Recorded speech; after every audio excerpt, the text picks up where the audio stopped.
Déjenme ver esto acá.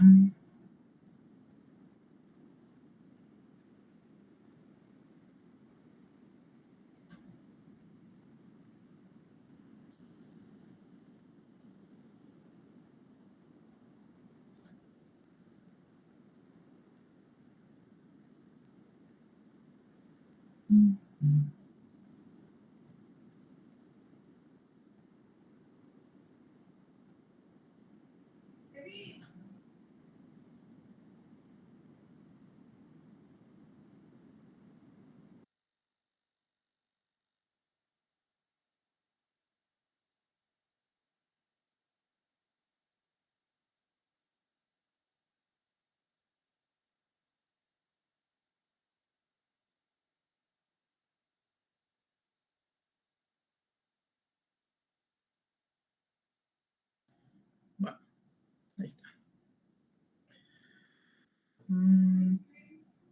Buenas tardes a los que van llegando. Bueno, ahí va otro. Pues, como ya dije por el grupo, yo soy Kevin Enrique Sepúlveda de León. Soy un exolímpico del año 2017-2018. Y pues les daré el área de química analítica.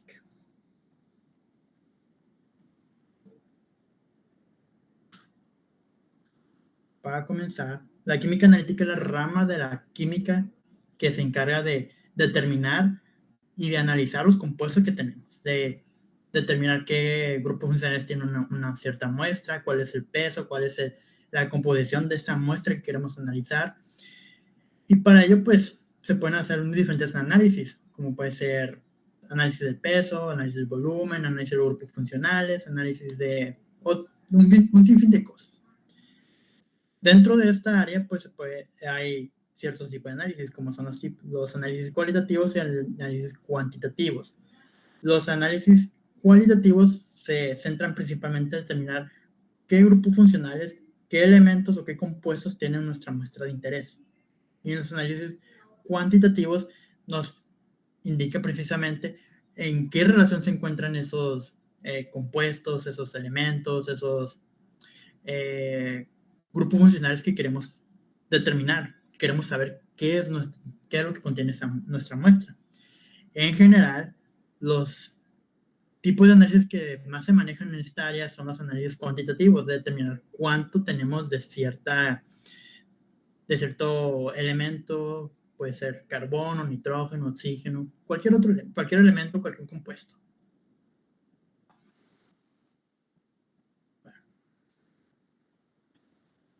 Para comenzar, hay que definir las concentraciones químicas. Las concentraciones pues nos indican la cantidad de soluto que hay en un disolvente. El soluto es la muestra que está en menos cantidad. Es lo que hay menos cantidad en una mezcla homogénea. Y el disolvente pues es el que está en presente mayor cantidad. Por lo general, el disolvente es el agua, pero también puede ser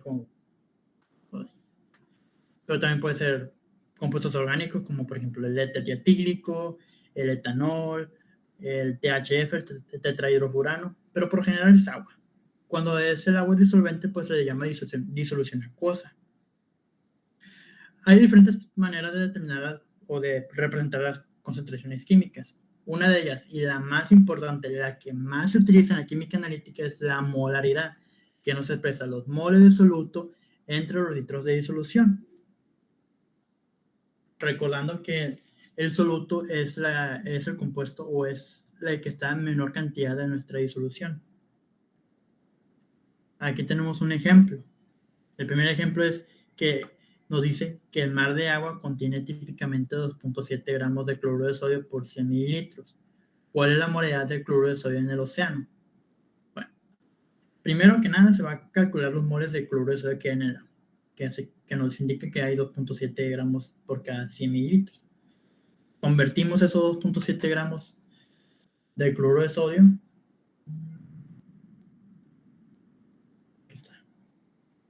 Convertimos estos 2.7 gramos de cloruro de sodio a moles y nos obtenemos que tiene una cantidad de 0.047 moles de cloruro de sodio. Para determinar la molaridad, dividimos esta cantidad de moles entre el volumen de la disolución, que en este caso son 0.1 litros. Al dividir, al hacer esta operación, obtenemos que la molaridad de cloruro de sodio en el océano es de 0.43 molar. Así se representa la molaridad con una M mayúscula. Siempre cuando encontremos una M en la química analítica o en la química general, se representa molaridad. Otro ejemplo es que el cloruro de magnesio se encuentra en el océano en una concentración de 0.054 molar. ¿Cuántos gramos de cloruro de magnesio hay en 25 mililitros de agua del mar? Primero, pues calculamos los moles de cloruro de magnesio, que esto se logra multiplicando la concentración que tenemos por el volumen de disolución, que en este caso es 25 mililitros, pero expresados en litros es 0.025 litros. Haciendo la operación obtenemos que hay 1.35 por 10 a la menos 3 moles de cloruro de magnesio. Ahora, para calcular la masa, multiplicamos esta cantidad de moles por el peso molecular de cloruro de magnesio, que es 25.20 gramos por mol, y obtenemos una cantidad de 0.13 gramos de cloruro de magnesio en el océano. Fácil, sencillo. Estoy comenzando con lo más fácil, ya para entrar a lo más difícil. Quizás en la próxima semana. Esto es lo más sencillo. Es la base de la química analítica, la expresión de las concentraciones.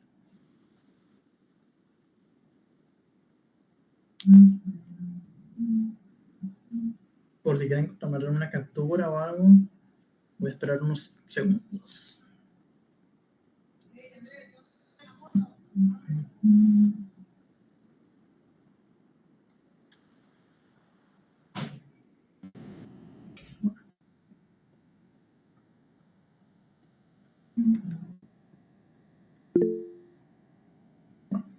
Otra manera de expresar concentraciones en porcentaje en peso, que esto se calcula dividiendo la masa de soluto entre la masa total de la disolución o de la mezcla y multiplicado por 100%.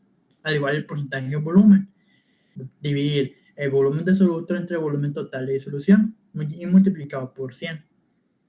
Es algo sencillo. Por lo general, cuando se presentan problemas donde nomás te indican el soluto se encuentra a 0.3% o al 37% o al 90% y no te indican si es peso, si es en porcentaje en peso o en porcentaje de volumen, siempre váyanse por porcentaje en peso. Es una recomendación o es un consejo que les dan los libros de química analítica. Si no te dicen qué tipo de porcentaje es, váyanse por porcentaje en peso, a menos que se indique que sea volumen o peso en este caso. Una manera sencilla de expresar concentración. Nada fuera de lo normal.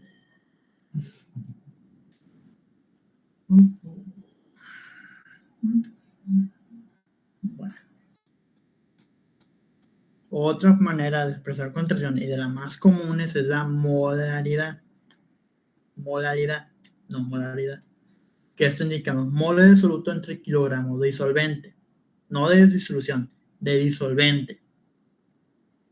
Para ello vamos a hacer un ejemplo que dice que es encontrar la molaridad y molaridad del ácido clorhídrico al 37% en peso, el cual tiene una densidad de 1.19 gramos por mililitro. Para resolver este problema no nos da un volumen, lo podemos suponer. Puede ser 1 mililitro, 2 mililitros, 10 mililitros, 100 mililitros, 1 litro, 1 metro cúbico, no importa. Los resultados van a ser iguales. En este caso, pues, para mayor practicidad, mayor rapidez, se supone o suponemos un volumen de 1 litro. Bueno, primero que nada calculamos la masa total de mezcla en 1 litro de disolución, multiplicando la densidad por el volumen que tenemos, que en este caso son 1000 mililitros. Ya tenemos que la masa de esta mezcla es de 1190 gramos. Ahora calculamos la masa de ácido clorhídrico. Esto se hace multiplicando la masa total de la mezcla por la fracción que representa el ácido clorhídrico en esta disolución, que en este caso es de 37% en peso. 1190 por 0.37 nos da un resultado de 440.3 gramos de ácido clorhídrico. Bueno, como la masa total de la mezcla es de 1190 y tenemos que la masa de ácido clorhídrico es de 4.400.3 gramos, por lo tanto, la masa restante es de agua.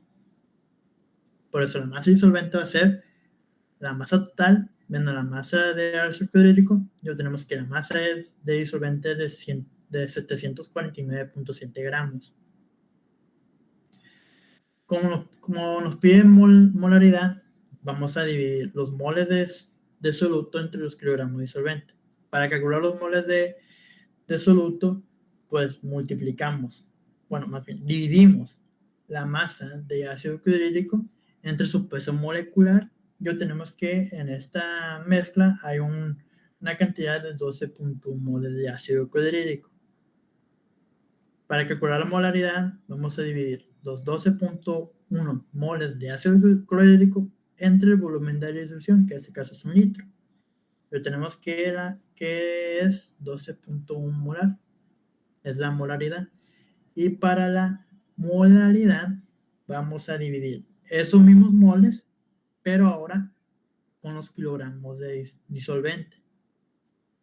Y obtenemos un resultado de 16.1 molar, que se representa con una M minúscula.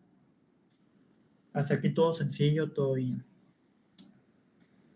Unos segundos por si quieren tomarle captura.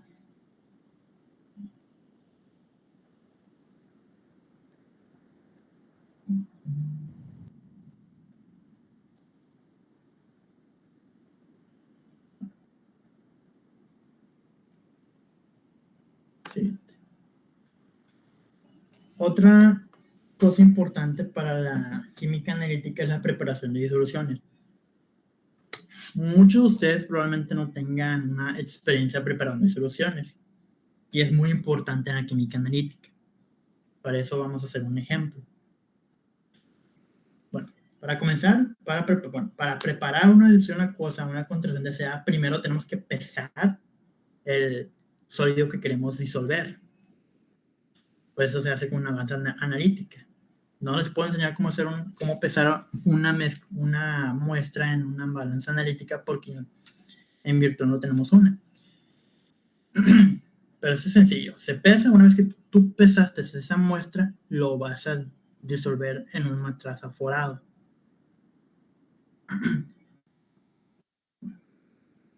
Vamos a hacer un ejemplo que dice el sulfato de cobre pentahidratado, que tiene una fórmula que tiene esta fórmula, tiene una masa molar de 249.69 gramos por mol. ¿Cuántos gramos de sulfato de cobre pentahidratado deben disolverse en una matraz de 500 mililitros para preparar una disolución 8 milimolar de cobre 2+? Recordando que 8 milimolar corresponde a 8 por esa nuestra molar.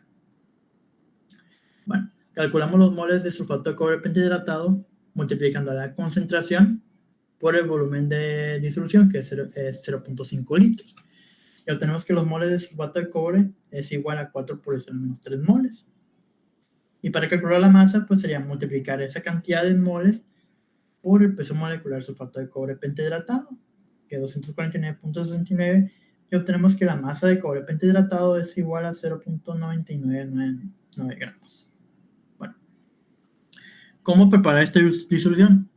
Pesamos en la balanza 0.99 gramos de sulfato de cobre pentahidratado, lo colocamos en un matraz aforado, que es aquí hay una imagen de un matraz aforado, diluimos con una pequeña cantidad de agua, sin sobrepasar los 500 mililitros, diluimos con 100 mililitros, una cantidad aproximada, no tiene que ser exactamente 100 mililitros, pero tiene que ser una cantidad menor a 500 mililitros.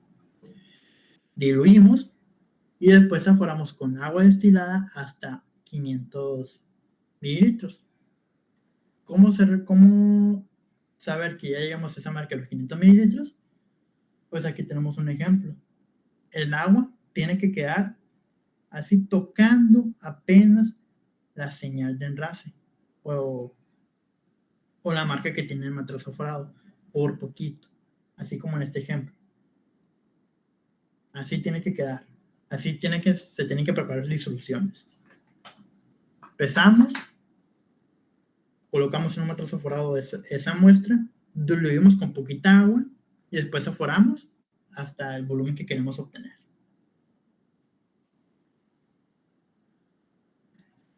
Bueno, y una vez que ya tengamos esa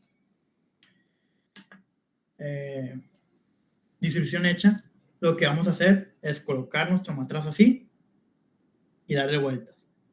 Así. ¿Por qué? Porque así vamos a lograr que se homogeneice completamente la disolución. Porque si lo dejamos así, sin darle vueltas o agitando el matrazo después de llegar a la marca de los 500 mililitros o el volumen deseado, no vamos a tener una, ¿cómo se dice? Vamos a estar completamente homogénea la muestra. Va a haber unas partes donde hay menos concentración y otras más con mayor concentración. Lo que queremos es que en todo el matraz haya una concentración uniforme.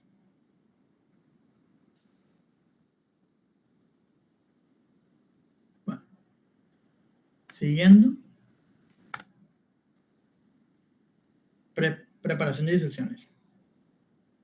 Bueno, preparación de disoluciones. Las disoluciones diluidas se pueden preparar a partir de disoluciones concentradas. Es decir, si tenemos una muestra con una concentración mayor y queremos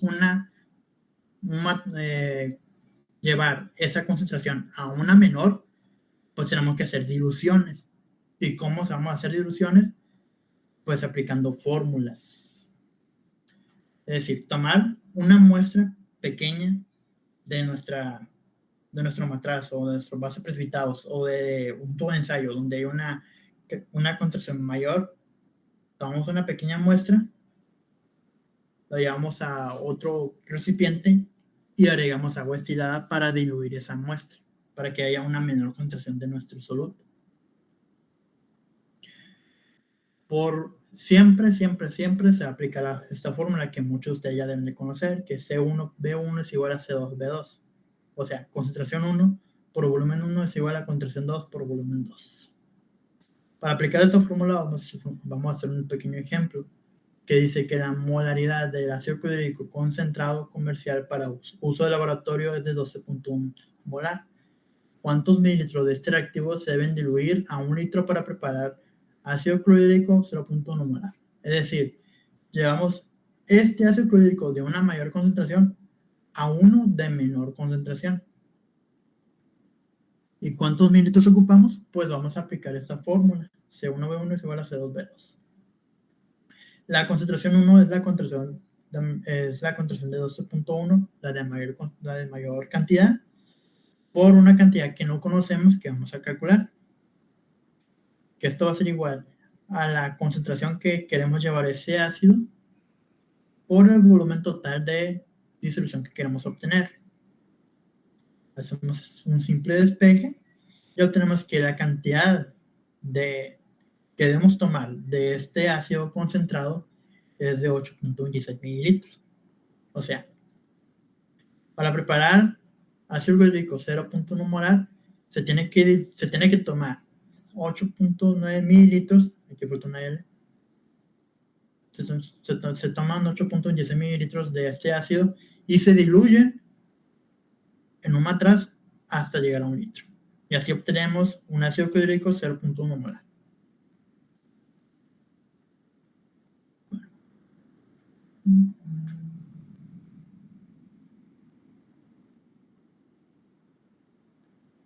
Ok. Ahora vamos a hacer unos pequeños problemitas. El primero dice, ¿cuál es la concentración molar de cloruro de sodio cuando se disuelven en agua 32 gramos y se diluyen a 0.1 litros? Nos piden concentración molaridad. Convertimos esos 32 gramos de cloruro de sodio a moles, dividiendo eso entre el peso molecular, que es 58.45 gramos por mol, y obtenemos que son 0.547 moles de cloruro de sodio. Estos moles los vamos a dividir entre el volumen de muestra, de disolución, que es de 0.5 litros. Dividimos 0.547 moles entre 0.5 litros y obtenemos que la concentración molar de este problema del cloruro de sodio es de 1.09 molar. Sencillo este problema. Siguiente. ¿Cuántos gramos de metanol CH3OH con un peso molecular de 32.04 gramos por mol hay en un litro de metanol hay en 0.1 litros de metanol acuoso 1.71 molar? Aquí nos piden la masa de metanol. Primero vamos a calcular los moles de metanol que hay en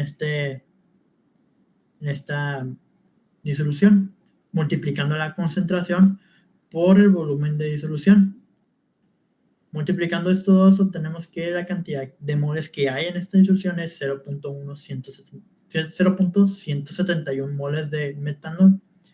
Y esto, para convertirlo a masa, pues lo multiplicamos por el peso molecular y obtenemos 5.48 gramos. Fácil.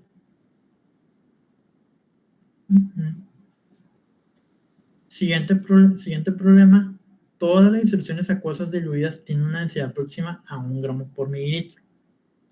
Suponiendo que una disolución acuosa contiene una parte por millón de soluto, expresar la concentración del soluto en gramos por litro, microgramos por litro, microgramos por mililitro y miligramos por litro. Para comenzar, una parte por millón es igual a 1 miligramo por litro. A partir de esto vamos a encontrar cada una de estas expresiones.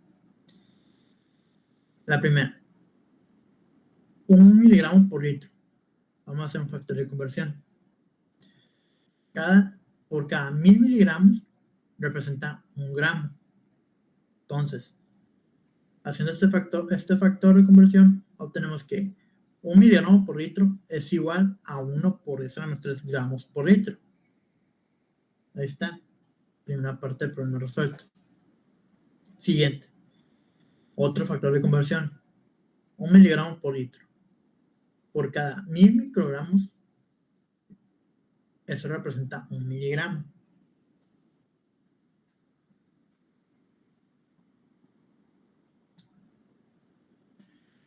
Y obtenemos 1000 microgramos por litro. El siguiente. Para expresar microgramos por mililitro. Convertimos estos miligramos a microgramos. Cada miligramo contiene 1000 microgramos. Y cada litro contiene 1000 mililitros. Haciendo las cuentas, obtenemos que 1 miligramo por litro es igual a 1 microgramo por mililitro. Y ya por último, miligramo por litro, pues es la definición de parte por millón, por lo tanto, pues es la misma. Una parte por millón es 1 miligramo por litro.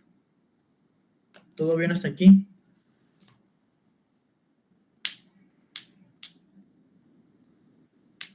Sí. Ok. Vamos a continuar con problemas. Siguiente problema. La densidad de una disolución acuosa de ácido perclórico del 70.5% en peso es 1.67 gramos por mililitro. Inciso A, ¿cuántos gramos de disolución hay en un litro? Inciso B, ¿cuántos gramos de ácido perclórico hay en un litro? Y inciso C, ¿cuántos moles de ácido perclórico hay en un litro? Para este problema vamos a suponer un volumen de 1 litro, porque no nos dan un volumen.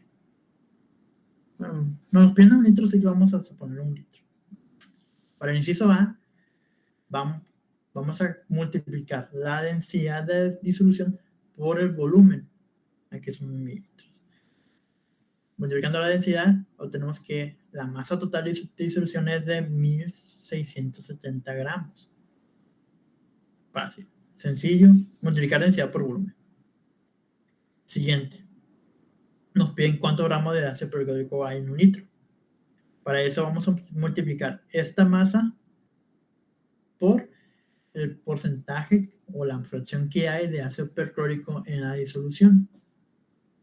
Multiplicando estos dos, obtenemos que la masa de ácido clorhídrico que hay es de 1177.35 gramos. Para el inciso C, que nos piden cuántos moles hay en un litro de ácido perclórico, pues vamos a dividir la masa que hay, o la masa total de ácido perclórico, entre el peso molecular del ácido perclórico. Y obtenemos que en esta disolución hay 11.72 moles de ácido perclórico. Sencillo. Fácil. Nada. Siguiente problema. ¿Cuántos gramos de ácido bórico con un peso molecular de 61.83 gramos por mol se han de tomar para preparar 2 litros de una disolución 0.05 molar? Para esto vamos a calcular los moles de ácido bórico que hay en esta mezcla. 0.05 moles por litro multiplicado por el volumen total, que es 2 litros, obtenemos que hay 0.1 mol de ácido bórico. Para calcular los gramos, multiplicamos esta cantidad de moles por su peso molecular, 61.83 gramos por mol, y obtenemos que hay 6.183 gramos de ácido bórico en esta mezcla. Fácil, sencillo, rápido.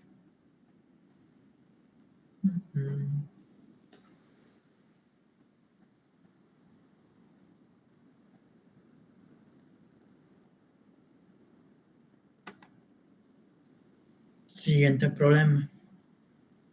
Sabiendo que el ácido sulfúrico acuoso concentrado de 98% en peso tiene una concentración de 18 molar. Inciso A. ¿Cuántos mililitros de este reactivo se deben diluir a un litro para obtener ácido sulfúrico 1 molar? Inciso B. Calcular la densidad del ácido sulfúrico 98% en peso. Para el primer inciso, aplicamos la fórmula de las diluciones. C1V1 es igual a C2V2. Queremos saber cuántos mililitros debemos tomar de este ácido concentrado para obtener un ácido 1 molar a un volumen de 1 litro. Vamos a sustituir valores. Concentración 1, 18 molar. Volumen 1, no lo conocemos, porque es el valor que queremos calcular. Concentración 2, 1 molar. Y volumen 1, el volumen 2 es mililitros, es decir, 1 litro. Hacemos las operaciones y obtenemos que la cantidad que debemos tomar de este reactivo concentrado de ácido sulfúrico es 55.56 mililitros. Es decir, tomando 55.56 mililitros de este ácido concentrado y diluyendo 1 litro, obtendremos ácido sulfúrico 1 molar. Para el inciso B, vamos a multiplicar. Bueno, primero vamos a obtener la cantidad de moles que hay en 1 litro de solución de este ácido sulfúrico concentrado. Es decir, multiplicar 18 moles por litro por el volumen de disolución, 1 litro, obtenemos que hay 18 moles de ácido sulfúrico. Vamos a convertir estos 18 moles a masas o a gramos de ácido sulfúrico. Eso multiplicando por el peso molecular, que es 98, y obtenemos que hay 1.764 gramos de ácido sulfúrico. Como que queremos calcular la densidad, para eso necesitamos la masa total de la disolución. Como está en un porcentaje de 98%, lo que vamos a hacer es esta cantidad de ácido sulfúrico la vamos a dividir entre el porcentaje que hay de ácido sulfúrico. Haciendo esta operación obtenemos que la masa total de esta mezcla es de 1.800 gramos. Y para calcular la densidad vamos a dividir esa misma cantidad de masa entre el volumen total, que son 1000 mililitros. Y obtenemos que su densidad es de 1.8 gramos por mililitro. Rápido, sencillo, fácil.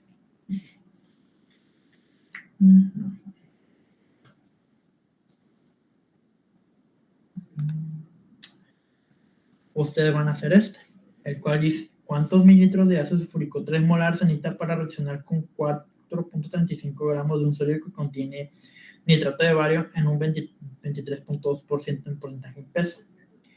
Si tiene lugar la siguiente reacción, o sea, el ion bario 2 más reacciona con el ion sulfato 2 menos para producir sulfato de bario sólido.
¿Todo bien o todo mal?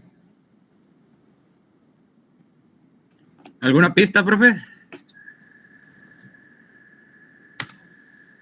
Ahí está cómo se resuelve.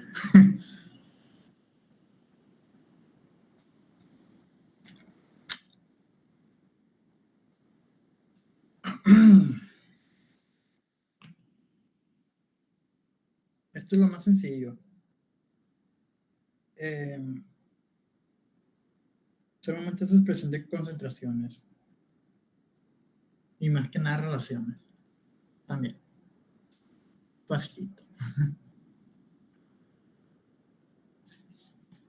Primero vamos a calcular la masa de nitrato de bario.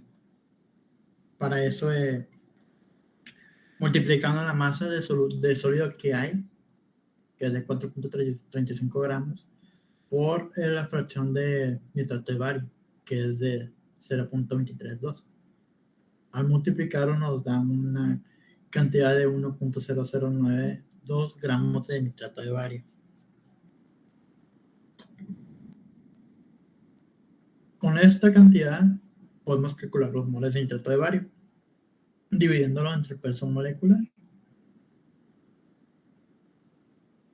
Y obtenemos que hay 3.86 por 10⁻³ moles de nitrato de bario. Lo que sigue es una relación estequiométrica.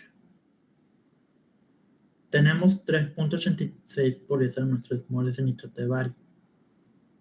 Por cada mol de nitrato de bario reaccionan un mol de sulfato. Por esta relación de esta reacción química. Y por cada mol de sulfato y cada mol de ácido sulfúrico contiene un mol de sulfato. Es una relación. Por lo tanto, reaccionan 3.86 por 10⁻³ moles de ácido sulfúrico.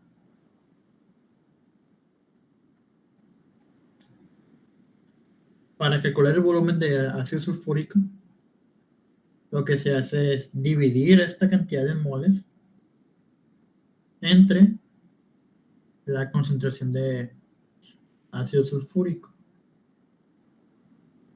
Al dividir esto, obtenemos 1.29 por 10⁻³ litros. Aquí son litros.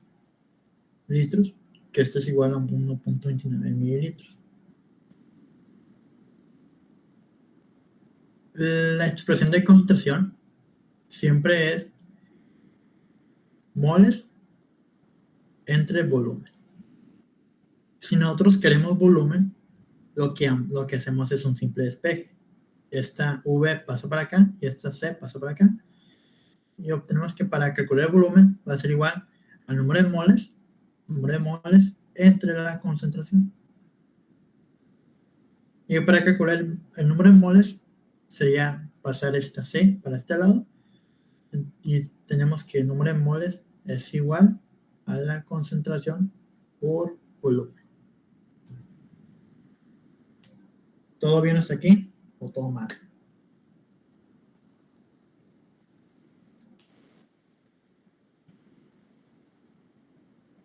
Ya.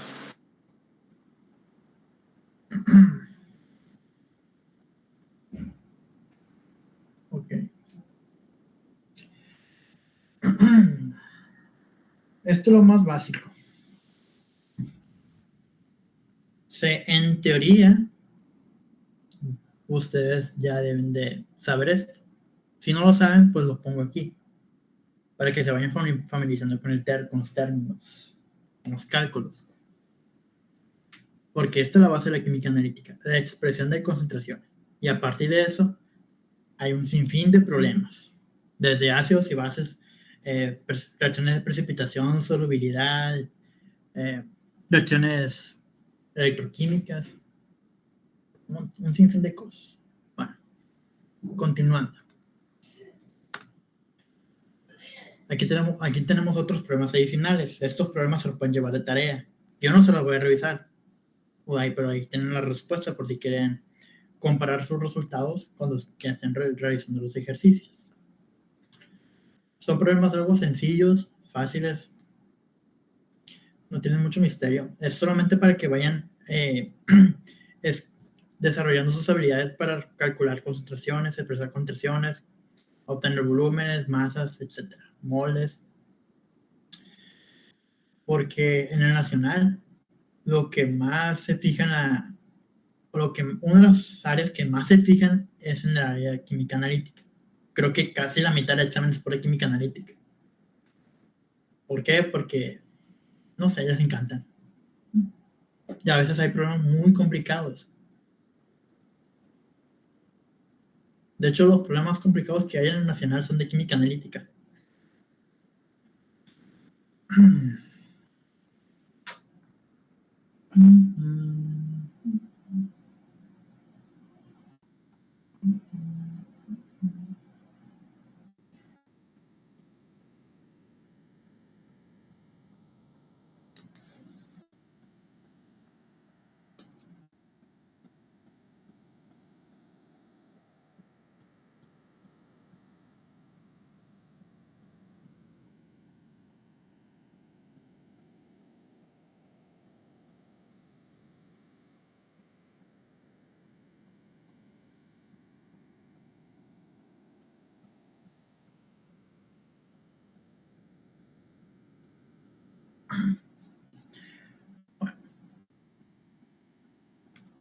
También están estos problemas. Estos problemas no tienen respuesta, pero también son algo sencillo de hacer.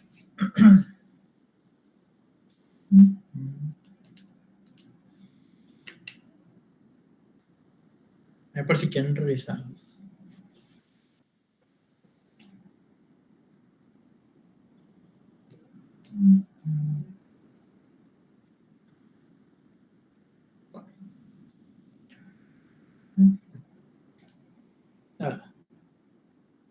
Ahora vamos a entrar ya en teoría con lo que es la parte fuerte de la química analítica. Esto nomás era parte de introducción para que se vayan familiarizando con los términos. Ahora comenzamos con ácidos y bases.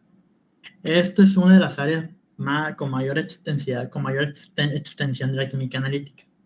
Varios de los problemas del nacional, cuando se habla de química analítica, se refieren a ácidos y bases. Para comenzar con la definición de ácido base. Existen diferentes definiciones, pero las tres más importantes son las de Arrhenius, Bronsted y de Lewis.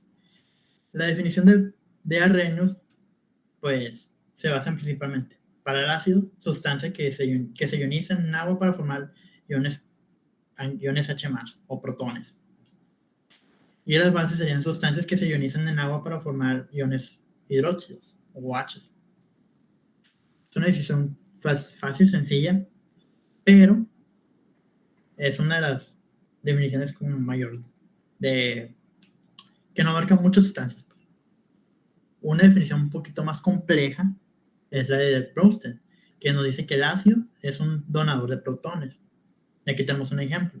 Con el ácido clorhídrico, cuando se ioniza en agua, este produce protones y iones cloruro.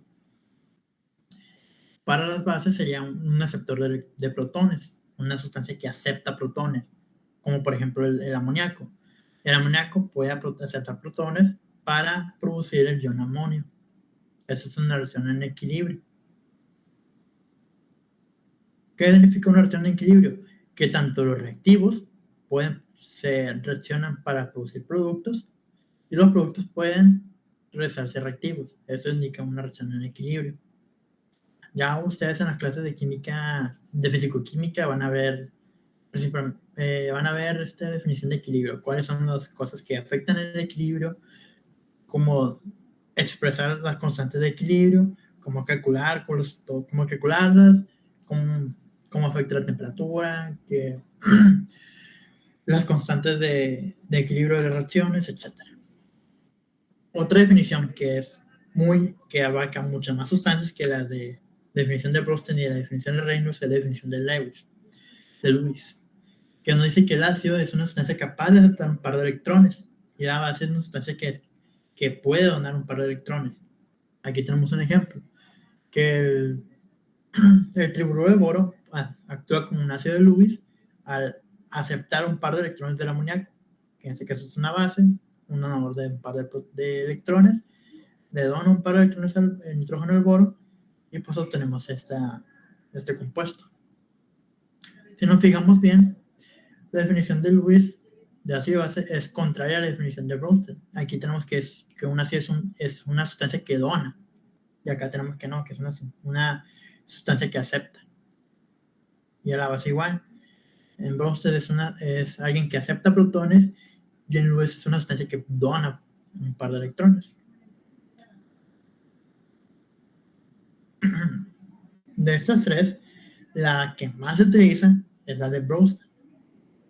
Es como que la base de los ácidos y bases. Como es la más utilizada, pues es la que vamos a trabajar en toda esta área. Bueno, siguiendo con la temática, vamos a clasificar los ácidos. Estos ácidos pues se pueden clasificar de muchas maneras, pero una que es muy importante en la química analítica es si el ácido es monoprótico, diprótico, triprótico o poliprótico. ¿Qué significa esto? Un ácido monoprótico es una sustancia que dona solamente un protón. Por ejemplo, el ácido clorhídrico solamente puede donar un protón, al igual que el ácido nítrico. Si hablamos de ácidos dipróticos, nos referimos principalmente al ácido sulfúrico, que es capaz de donar un par de protones. En la primera ionización, pues dona un protón, y en la segunda dona el otro protón. La segunda ionización, si se dan cuenta, es una reacción en equilibrio. ¿Por qué? Porque esta ionización este ácido es un ácido débil. Ya vamos a ver en un futuro que es un ácido fuerte y un ácido débil. Y en ácidos tripróticos son muy poco comunes, que estos dos son muy poco comunes, y un ejemplo es el ácido fosfórico. En la primera ionización, puede donar 3 protones. Una primera ionización, una segunda ionización y una tercera ionización. Más allá de estos tripróticos, se le llaman, si una sustancia que puede donar 4 protones, ya se le denominaría como poliprótico. Un ejemplo de ello es el EDTA, que es una sustancia que se puede usar para reacciones de complejación, pero eso ya es un poco más avanzado. Y son muy poco comunes los ácidos que tienen 4 protones o más, que pueden donar o que pueden ionizar en el agua. Son muy, muy poco comunes. Estos son los más importantes o los más comunes, los monopróticos y dipróticos. Los tripróticos ya casi no, pero todos sí. Siguiendo, como les dije que la definición de Bronsted es la más amplia en la química analítica o en ácidos y bases, vamos a trabajar en ella. Primero vamos a definir qué es un par conjugado ácido y base. La base conjugada de un ácido Bronsted pues es esa especie que resulta cuando el ácido pierde un protón, y un ácido conjugado resulta de la adición de un protón a una base de Bronsted. Es decir, tenemos un ácido, el ácido acético. Este ácido, al reaccionar con una base, por ejemplo el agua, pues se forma una base, que es el ion acetato y el ion hidronio. Este es la base conjugada de este ácido. ¿Por qué? Porque esta base, el ion acetato, puede reaccionar con el ion hidronio para producir ácido. O sea, este actúa como una base, acepta un protón y se produce el ácido. Al igual aquí, el amoníaco es una base de Bronsted, una sustancia que puede aceptar un protón. Al aceptar esto del agua, pues se produce el ion amonio, que este es un ácido conjugado, es el ácido conjugado del amoníaco. ¿Por qué? Porque puede donar el protón que aceptó del agua. Al donarlo, pues se convierte en un ácido y produce lo que es el amoníaco. Es sencillo. De un ácido se produce una base y de una base se produce un ácido. Eso es la esencia del par conjugado ácido-base. Estos son muy importantes cuando nos referimos a sales. Por ejemplo, puede provenir del acetato de sodio, que el acetato de sodio es una base. Ya en el futuro vamos a analizar ese tipo de sales y cómo afectan el pH, que el pH es otra definición importante en los ácidos y bases. Siguiente. Propiedades ácido-base del agua. El agua es una sustancia anfótera, es decir, puede actuar tanto ácido como puede actuar como base. Aquí tenemos un ejemplo. Bueno, aquí tenemos la relación de autoionización del agua. El agua, pues, se ioniza en iones hidrógeno y iones OH. Aquí tenemos una reacción que explica eso. El ácido 1 y la base 2. Al reaccionar estos dos, pues se produce un ácido y una base. Un ácido conjugado y una base conjugada. Es decir, el ácido actúa como tanto como base como ácido. Como base y como ácido. En el estudio de reacciones ácido-base, la contracción de ion hidrógeno, protón, es muy importante ya que indica la acidez o basicidad de una solución.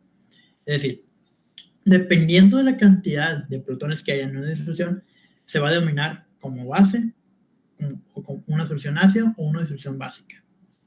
También otra cosa muy importante en las propiedades del agua es la constante iónica de esta, la Kw, que es igual a la concentración de iones OH y la concentración de hidrógeno. Que esto también se puede representar como la concentración de protones por la concentración de OH. Indistintamente cuál usan estas dos. Por lo general se usa esta, pero correctamente se debe usar esta. Pero de manera fácil o de manera rápida, pues se escribe esta, porque es mucho más fácil escribir esta que esta. Aunque no haya mucha diferencia. También, en el agua pura a 25 grados Celsius, las concentraciones de los iones H más y OH menos son iguales y se encuentra que la concentración de protones es igual a 1 por 10 a la menos 7 molar y la concentración de OH es igual a 1 por 7 por 10 a la, 1 por 10 a la menos 7 molar. Al multiplicar estos dos, obtenemos la KW, la constante del agua, que es 1 por 10 a la menos 14. Esta no cambia a 25 grados Celsius. Siempre a 25 grados Celsius es 1 por 10 a la menos 14. Es una relación que se deben de aprender de memoria. Que la KW a 25 grados Celsius es 1 por 10 a la menos 14. Siempre. Independientemente de que se trate de agua pura o de una disolución acuosa de especies disueltas, la siguiente relación siempre se cumple a 25 grados Celsius. Esta. ¿Qué quiere decir? Que no importa si yo agrego mucha cantidad de protones o una cantidad de OHs, la relación que el producto de estos dos siempre va a ser 1 por 10 a la menos 14, a 25 grados Celsius, independientemente si hay ácido clorhídrico, hay hidróxido de sodio, hay acetato de sodio, hay nitrato de potasio, independientemente de lo que tenga de disolución. Siempre esa relación se debe de cumplir a 25 grados Celsius.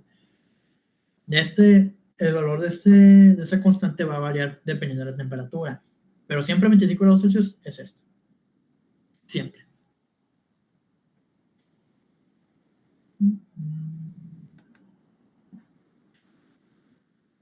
Cuando tenemos que nuestra disolución, la concentración de protones es igual a la concentración de OH, decimos que es una disolución neutra. Hay misma cantidad de protones que de OH. Pero cuando la cantidad de protones es mayor que la concentración de hidróxidos, ya hablamos de una disolución ácida.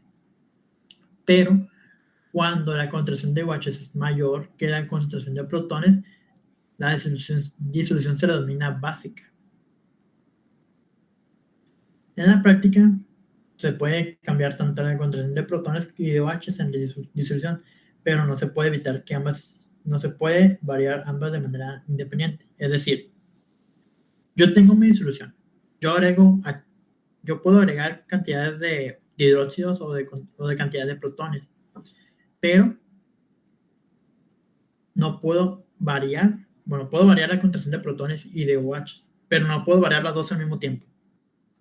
Una siempre va a estar relacionada con la otra. Si cambia una, se afecta a la otra. Si yo agrego protones, la cantidad de OH va a cambiar. Si yo agrego OH, la cantidad de protones va a cambiar. No se puede separar esas dos. Siempre van a estar juntas. Una cambia, la otra también. Siempre. Por ejemplo, si yo varío la concentración de protones, que antes era 1 por 10⁻⁷, y la cambio a 1 por 10⁻⁶, la cantidad de OH va a cambiar. ¿A cuánto? Pues a partir de aquí, por ejemplo, en esta ecuación, tenemos que la KW va a ser igual a la concentración de protones por la concentración de OH. Despejamos la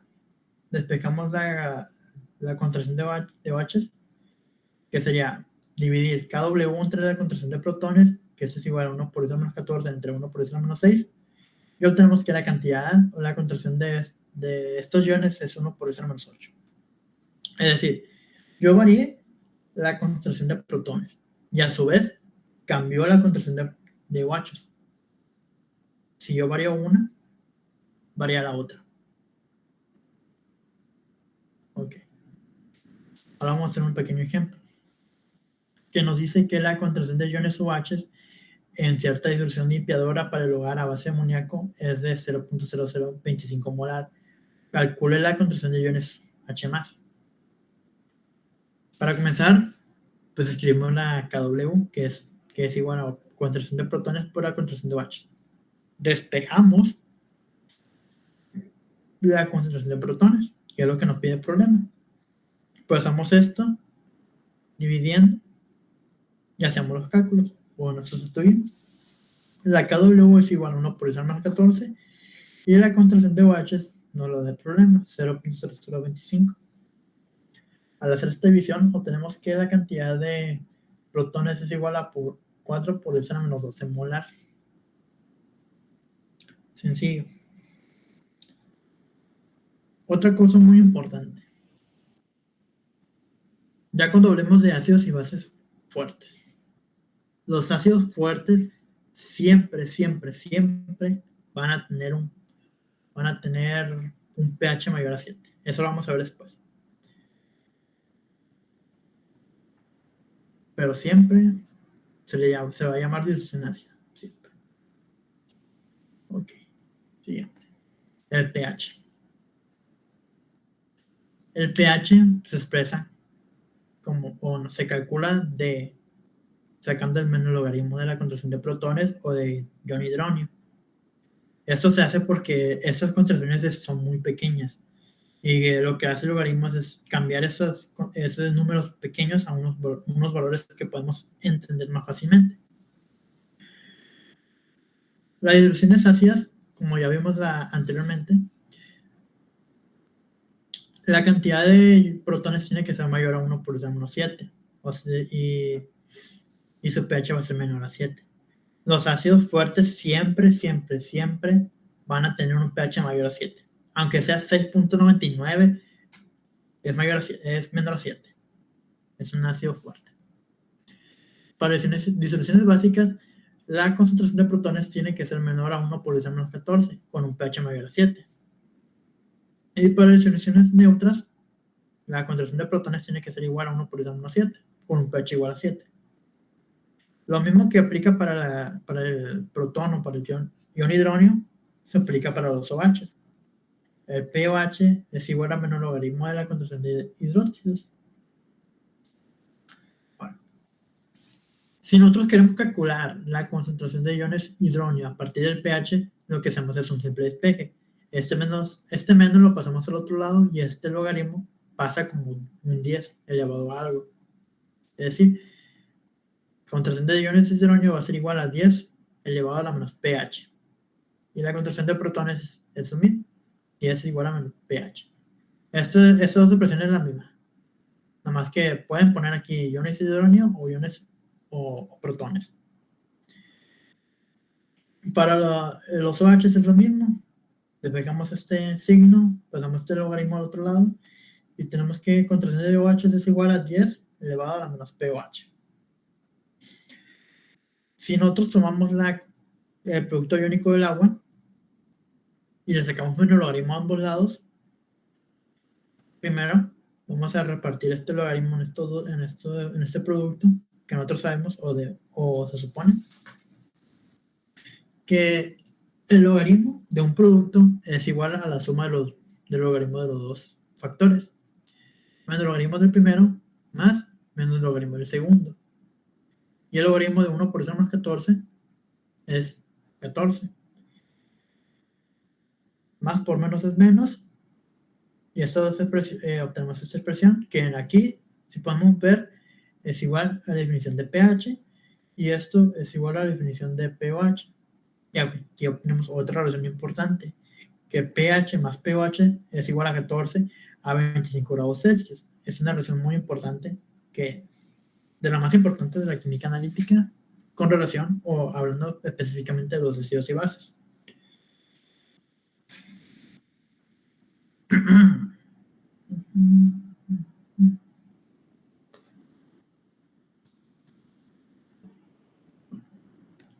Siguiendo, vamos a hacer unos pequeños ejemplos.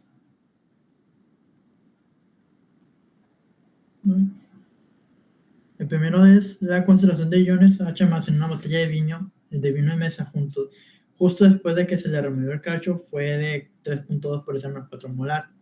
Solo se consumió la mitad del vino.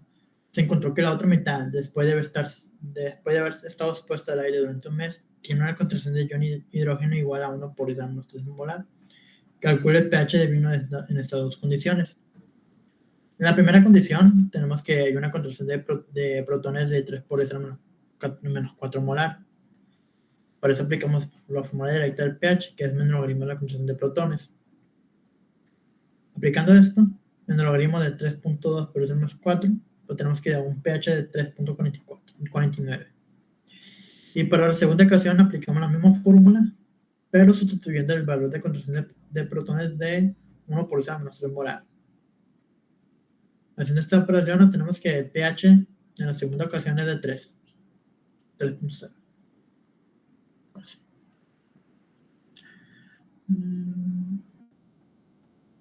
Okay.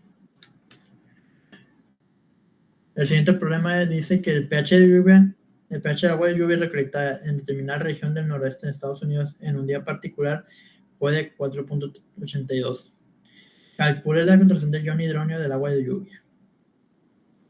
Para esto nos vamos a la definición de pH, que es igual a menos logaritmo de la concentración de protones, y despejamos la concentración de protones, que esto es igual a 10 a la menos pH. Sustituimos el valor de pH, ahora tenemos que la concentración va a ser igual a 10 elevado a menos 4.82. Y haciendo los cálculos obtenemos que la concentración de protones es igual a 1.5 por 10 a menos 5 molar.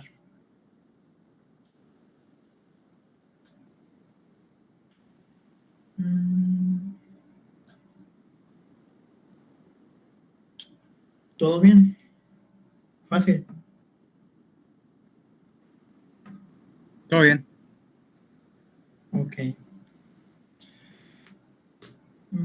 Hasta aquí lo voy a dejar por ahora, porque tengo unas cosas que hacer. La próxima semana vamos a ver ácidos y bases débiles y fuertes. Y va a ser unos cálculos algo complicados. Esta nomás era parte de introducción. Cosa fácil, sencilla, rápida, para que se vayan familiarizando con todo. Es la primera asesoría de química analítica. No los quiero agobiar, no los quiero estresar con tanto cálculo. Por eso les quise dar algo sencillo, algo rápido, que puedan ver, analizar y comprender rápido.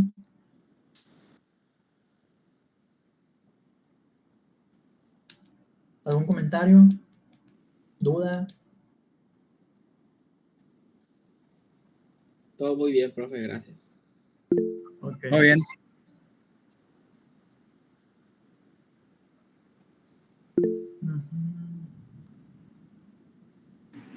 ¿Qué pasó? Aquí bien. Quería preguntar si iba a dejar ejercicios sobre cálculos de pH. Ah, no, eso es hasta que terminamos el área de ácidos y bases. Esto no va a ser parte de introducción, porque todavía falta ver ácidos fuertes, ácidos débiles, ácidos bases débiles. Es un área compleja, un área extensa. Todavía no terminamos esto. Esto nomás era parte de introducción. Porque si siguiendo con el tema, lo que sigue es ácidos y bases débiles y fuertes. Eso ya es algo un poco más extenso, como algo un poquito más pesado para la primera asesoría. Porque utilizaré mucho la calculadora, fórmulas cuadráticas y muchos cálculos, si hablando específicamente de ácidos dipróticos. Ok. Entonces, pues, que tengan excelente fin de semana. Nos vemos el siguiente sábado. Bonito fin, profe.